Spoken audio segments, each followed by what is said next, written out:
Scripture tells us that Christ experienced everything that we would experience as a human, was tempted in every way. Why do you suppose that Scripture does not give us an example of how he overcame and resisted sexual temptation? Yeah, I think you have to look at it this way. Christ was tempted in every way that we are tempted. That's what it says. In all points, tempted like as we are. But that doesn't necessarily mean that every kind of temptation. I think the all points is really more chronological. He was tempted the way a child is tempted. He was tempted the way an adolescent is tempted. He was tempted the way a young man is tempted, which would encompass some of those things. He was certainly exposed to that. In fact, in his life, there were many times when he was spending time with the worst of people, with the people who were the dark side of society. And that is why the Pharisees accused him of being with drunks and sinners, meaning prostitutes and thieves and lowlifes and all of that. So he would not have been completely impervious to that kind of life and those kinds of people. But what you have to understand about Christ that's so different from us is that at some point when we are tempted, we experience the process of temptation. I don't believe he ever experienced the process of temptation. I think the door was literally barred and shut.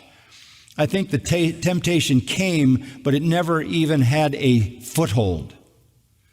So there's no discussion of some kind of internal battle going on with him on any level of temptation. The only time we see him agonizing in a temptation is in the garden. And that is the only real agony in a struggle. And people say, well, in that prayer, he's saying, if you will, Father, let this cup pass from me. Is there any way to avoid the cross? That, if it can be understood this way, was not so much a solicitation from sin as a solicitation from righteousness. In other words, the battle for Christ at that point was that he was so completely consumed by righteousness and holiness that he could not imagine himself ever being in any way connected to sin. And here he was about to be literally the sin bearer. He did not become a sinner, but he bore the fury of God over sin. So I think when you see a battle in his life, that's the only biblical battle you see. And it's not a battle fighting against sin. It's a battle fighting for righteousness, because there was no way that he could even conceive of having a connection to sin.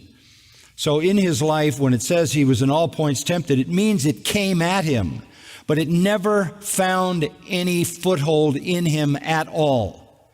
And the only time there was a battle, just to sum it up, he was clinging totally and completely to holiness and virtue and righteousness, and couldn't imagine anything other than that. Okay? Thank you.